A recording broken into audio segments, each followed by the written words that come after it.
Namaste, ladies and gentlemen. Today I'm with my father-in-law and we'll be talking about his amazing career as a plastic surgeon.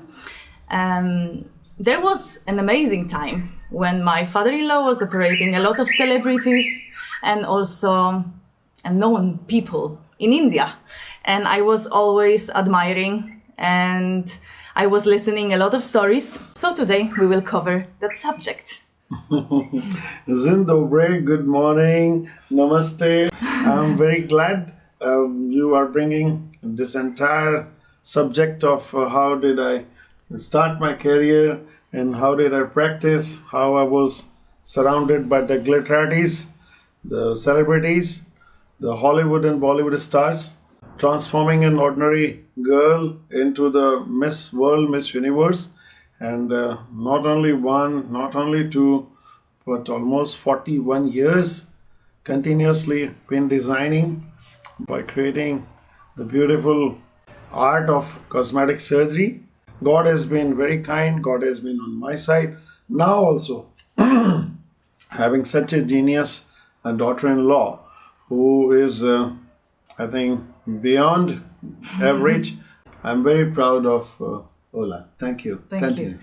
So I would like to ask you, what was your journey to achieve that, I would say, special moment? Because in India, it's a very big competition. How did you make it to reach to the public university that you didn't have to pay for it? Because I can just imagine that this is one of the most difficult things. First of all, I'm grateful to the Almighty. Second, to my parents who gave me a real tough education, the hard education, and they did not pamper me any time for anything. Exactly. Anything which appeared impossible, my parents, they always encouraged me to do so. And people call it unfortunately, but it was a big destiny for me. My father was in a transferable job. So every 6 months, sometime 1 year, sometime 1.5 years, he would be transferred from one place to another. Sometime even the very small town of 30,000 population, sometime I remember I started from a convent education and from a good convent school straight away into a most rural area where there was no school, there were no classrooms. We used to sit under the tree and we used to study in the Sanskrit. But that was the best time. We learned the most of the ground realities. We learned a lot of things, and my mother was brilliant. She just put me in a lot of extracurricular activities like farming, animal husbandry, the wood crafting, the elementary things like the debate, music, scout, guide, NCC. And that brought a very nice, strong childhood. My younger brother, who was always a great support to me, I never seen a person like him. We both were raised into the career which we had never entered in those territories. They were all unknown to me. Nobody was a medical doctor in my family. Nobody was a pilot in the family. Exactly. I'm sorry. I wanted to point it out that you didn't have provided everything. It was not just, having under the chin, have it, we will pay, you will have it. You had to work hard because, as you said, your parents were, what they could do, they could support you by mentally, maybe give you also something good strength by sending you somewhere, like you said, scouting, crafting, to build your personality. But there was a lot of money, right? No money at all. Sixth standard, which I remember now, there were no lights in our farmhouse, and we used to use the lanterns, and we used to pull the water from the well to take a shower, and all those activity made us very strong. The hands and the fingers and the body get acclimatized to do anything which is odd to the people, climbing the tree, making a rope, and making a small mat for yourself to sit over or your own stool. This was a part of our play. There were no Disneyland, no roller coasters. We used to jump from the top of the house into the wheat hay husk and then jump and run and jump and run and jump into the 30 feet down into the well, and from inside the well see that the sky appears like a small round piece of the tissue. All these things, what was difficult in a running river. The river is running very fast, and then we used to wait with each other that from one corner to another corner we will cross. So in the rolling and tumbling and into the whirlpooling, and still we would reach on the other side. These were the things for the physical training. The studies happened that I had a very deep interest in reading books. So my father was a lovely person. Whatever the possible child books were available in India, that was subscribed to me.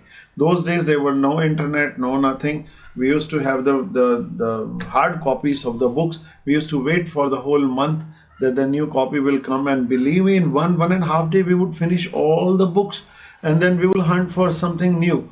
So I started reading the books, that how the light was invented, how the current was invented, how the magnetism was invented. So the basic physics and then the basic biological science that I wanted to learn more and more. Then I grew myself in the arterial system, venous system, nervous system, how the musculoskeletal structures work and all. And it became that by the time I was in 9th standard, I used to dissect for the senior people for helping them their exams. My hand was good, so I think I was destined to become a surgeon very early in their life. And then my father was posted in a very, very small town where nobody became doctor before me. And this was a pre-medical test where more than 100,000 people, they compete for that. And then there was only 450 seats, the remaining 50 seats for the super VIPs. The destiny children, the golden spoon children. So it was you and mom. To enter the university. So enter the university, I said very tough. So out of 150,000 people, only 450, and our chance was only among that. So I used to study really hard. The chemistry, biology, physics, even while traveling, while going in a bus or going anywhere. At the end of the day, I remember my studying went up to the level of 23 hours per day. 23 hours per day. And I would not let anybody come to my room and my house. It was like when I just had a very high fever, and my mother somehow she sensed that in the mid of the night she came and she saw me like unconscious and fainted. She was shocked. She pulled me out, said, "Not this way." And there comes the next day the news, the exam is postponed for one more week. I recovered. I studied well. First attempt I was selected for the pre-medical test, and then I started my career as a doctor in JLN Medical College, Ajmer.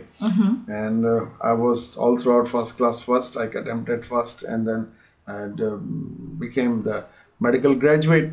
Then we were supposed to have the rotating internship training in the medicine, in surgery, dentistry, orthopedic, gynae, and dermatology, the ENT, ophthalmo, every branches. And that was a very amazing. Out of that, the 3 month was for a rural posting. And go into the most rural area with the limited resources, try to serve the people. That golden period of my life, I would say. And gelling with the villagers, with the help of my grandmothers, it became such a successful that after 3 months training was over, I was about to leave the village. Villagers were crying. They gave me such a warm goodbye. And I remember they used to bring ghee and then ganna, that is a sugar cane, all that wheat, all whatever they had. Yes. And it was there was no other doctor, to be honest. And metakelfin was a new drug for the malaria. And with that medicine, then when the village had become okay, it was a success story. I was asked by you that how did I choose the career of plastic surgery? When I was very small, around 7 or 8 years old, one of my father's sister who was married overseas, and then she was burnt. And when she had a burnt body and there was no treatment, she was brought back to India. And every time we would do the dressing over the skin and the skin grafting and all, I loved my aunt so much that I just, used to hold her hand as a small child. I'll say I'll become a plastic surgeon and I'll make you all right. I'll make you all right. That, that small word in my mind said so much that I don't know, subconsciously it went that way. That when I came Bombay and I joined the Jaslok Hospital in the plastic surgery department and doing all the cleft palate, cleft lip and cancer reconstructions of the face and ENT deformities, maxillofacial surgeries, and then body transforming the flaps and then rotating flaps and all that.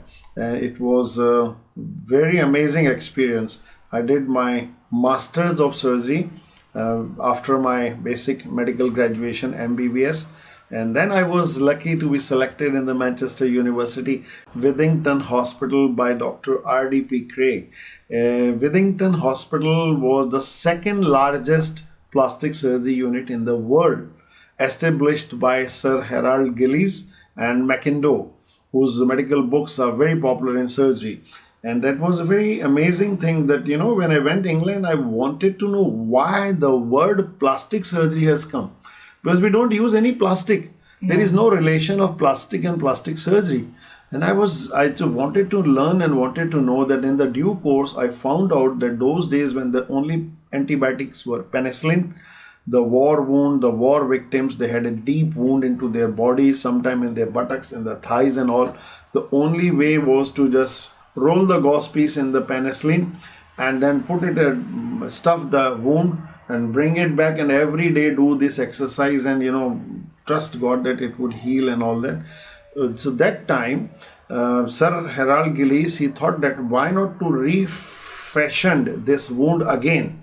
Let's make a few centimeter and take this slough out, cut it out and try to close it. So while closing it, he found out that gap was too big. How to close? It's not easy. So then he realized that under the skin, the fat layer is there, a rule of 9, that if you have to cover 1 inch, 4.5 inch you got to undermine on both the side. It's like a embroidery. So then you bring the skin will close. So elasticity power of the skin, when it is utilized, it is called the plastic surgery. Otherwise it's a misnomer. And I enjoyed a lot. There I was given a task of the myo-electric hybrid hand. Those days there were no touch buttons. Only television push buttons were there. So we used to make, for the amputated hand, we would make a hollow stump, and inside of the stump we'll put those push buttons. So with the whatever remaining muscles, if my client, he just make the little tight action, the electric motor will work here and hand will open. He can hold a cup and it will be closed. Like this, they can hold a pen and then they can write. Though they do not have the hand, but they can write. And so this, my myo-electric hand was also very appreciated in Withington Hospital. And during my Masters of Surgery, I invented a water jet resection for the parenchymal tissue, liver and parenchyma, to operate with a fine stream of water. These parenchymal tissues are very delicate. You cannot use the laser or sharp cutting tools or knife or anything, because liver is a combination of the bile ducts and the vessels and the blood and all.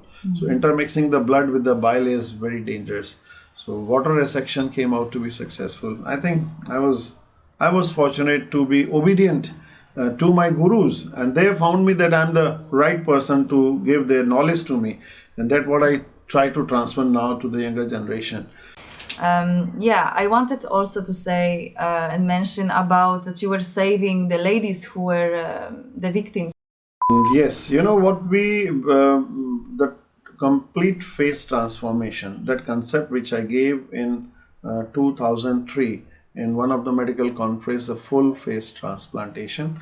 I have given a classification to the completely damaged face with in India it was very common, one particular race who are especially, if some other Kafir girl does not accept their proposal, these notorious people will throw acid and spoil their life. So that is full face transplant. We started working and helping acid victims, road victims, cancer victims, and all. But good kudos, because people like you saving somebody's image, somebody's, confidence and everything. But a confident surgeon would every time is like a warrior, or like going into the space.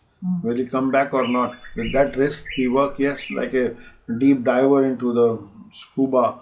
Will he be coming back or not? But yes, a brave surgeon will always trust himself and trust God. Can I ask you, how did it happen that the celebrities, the most famous people of Bollywood in India, they started approaching you?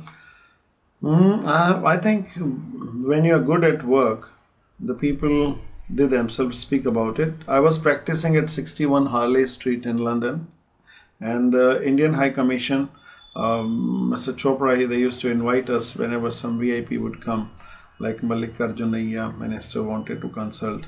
Then I shouldn't take the name, but yes, many of the big rich and celebrities and big wigs, and came the very famous romantic star of Indian film industry with his beautiful girlfriend, who later married to a big business tycoon, and they both wanted to consult me, and then it was a little scar on the cheek of the girl who fell from the horse, and that the scar revision, and then getting rid of those stitch marks. And they were very happy. They said, there is a big vacuum in India, why don't you come back? And in England, once you have a lucrative career in a place like 61 Harley Street, who does that? But he said that India badly needs you. That was 1986 June. I said, next year I'm planning to come India. It was the Christmas, I think, and I went there, and he welcomed me. Bollywood, and one good patient, one good opinion, one good surgery makes a success. And there comes, I was the first one to do the historical silicone breast implant on the 4th November 1987. And before that there was nobody knew that how to import it. There's another big story of struggle. And then the operation was very successful, and later on the government people, they wanted to reproduce the goods, which was undervalued and a big trouble. Very hilarious story. They printed a news. They said, now no more hassle to go to London for any plastic surgery. A plastic surgeon from London has arrived in Bombay. Which names we're talking about? Priyanka Chopra? Who was there? I'm not supposed to speak about, but 3 generations of the most beautiful Indian women. Her Highness Rajmata Gayatri Devi of Jaipur, the dream girl Hema Malini, and Priyanka Chopra, Miss World. They have endorsed my work of cosmetic surgery. And of course, the award from Michael Jackson. That's very interesting. In the year 2000, it was... I was given the best cosmetic surgeon in the Asia, and among the top 10, and this was like a medal, and medal was given by that legend. And while receiving the medal, somebody played a little naughty. He said, "Doc, if you would want to perform any surgery, what would like to perform on him?" This happened in Japan, Tokyo. Very interesting. Okay, now it will be more difficult part. It was one of, I think, most difficult situation which you had to deal during your career, because unfortunately, when you are on the peak, when you are on the top, you have to face also sometimes some difficulties. And you remember there were some cases on you, there were situations which were very sad for you, for mom. I'm talking about my mother-in-law. When, by the way, you were always operating with my mother-in-law. So there were also cases which made you, what can I say? Like you could feel miserable, you could fight in front of, let's say, thousands of people, because you had a lot of patients, you had a lot of good friends, and your image could be ruined. I tell you, when you will be doing good, you can't expect all the time good people and good response and good likes. There will be certainly somebody who would not be happy with your work, who would be jealous, who would like to ruin, spoil. That's a normal phenomenon. When you practice, you can be approached right from the queen to the any rogue person. This is the very natural thing. It's like when you are on the top, when you're having the 5 international conferences conducted in India, you create a lot of enemies. And when you every year 4 to 5 international invitations are there for you, and you are among the academics #1, yes. But what happened? False cases of molestation, the false fabricated cases of molestations on me, and that also in the presence of my wife, my staff, my 6 people. My entire success story goes with my wife. My wife is a great surgeon. We both operate across the table. She's on the other side, I'm on the other side. So when I just put the knife, she put the suction. When I put the stitch, she pulled the thread. We are like a pair of the success. And then when it happened, we both were absolutely shocked. But you know, the media, the yellow journalism, they, without finding out the truth, they would do that. And police, they said, we are helpless, we have to register the case. But fair enough, the law, the justice is fair. And when it happened, when you come to the crossbar and stand there, you piss there. And this girl stopped coming, and finally she committed. She was not able to appear to the court. And not only that, police commissioner, he committed service revolver in his head. You can find out from the Google. My clinic was at a strategic location into the center of Bombay, where a builder who wanted to build a big Zara showroom, and he wanted to grab that clinic from me. He simply, offered me good money and everything, which I refused. I said, I don't know other than medicine, and I would like to continue practice. Then they just wanted first to me, but then the gang who wanted to, among them, the politician's wife was operated by me for liposuction. He was the MP of the area. So they changed the plan to my career by ruining my character, and they wanted to do that. But lies does not have feet. Remember that. The truth has a strong ground. But when it comes on the ground of the realities to fight, when it happened, everybody was shocked, depressed, and it was a nightmare for all of us. But then when I was honest and straight away, I started fighting. And then I thought that the lack of knowledge of law is the one thing. So there was a law college, National Law College from Bombay University next to my clinic. I joined early morning, 5:30. I will get up, go to law college, 6 o'clock, up to 10 o'clock. I'll study law. 10 o'clock onwards, my cosmetic surgery is 1 o'clock lunch. 5 onwards, my consultation. All these, very hardship. I qualified the LLB, the law graduation from the Bombay University with the good colors, then LLM. I fought my own case. I studied each and every point. So when it came to the trial, these people stopped coming to the trial. When the tough time comes, the tough people survive. This is my message to you. False allegations are very easy, but it's very difficult to just prove in the court. So do not worry about it. You may come across the notorious people, fight it out. And your weapon is your wisdom, your knowledge, and your perseverance, and your determination. I would go that. And then still a lot of shit exists on the internet and Google and all. I don't care, because all those who really loves me, they go in the detail and find out the orders of the high courts and these courts and all. They just read those orders at length. And then every time I get another congratulation, anytime I just get Indian Medical Association has given me a reward for this. They gave me the Best Doctor of India award. Plus, other than that, my book that is called the 354. 354 is a section of the Indian Penal Code, which is giving the false, fabricated, the molestation is 354. And I send that incomplete truth. That's a common there. And you may be facing, your brothers, your husband, your children may face tomorrow. All the secretaries, all the patients, they were there just to... And your wife. Everybody, my wife, they said his wife can answer. They said, all right, other than wife, then all these circumstances and all the false story, when you cook story, you don't remember, you always tell something funny. So she was caught. The best part is that whenever something bad happened with you, you come across the false friends, false pacifiers, the true lovers, the true strong family. And it's like, when the gold passes through the fire, it glitters more. I would say that. Thank you. Thank you so much. Thank you, Dad. But everything is available on Google. Even the Bombay High Court and High Court orders and everything is there. So anybody who's interested can go through in the depth. So don't give up.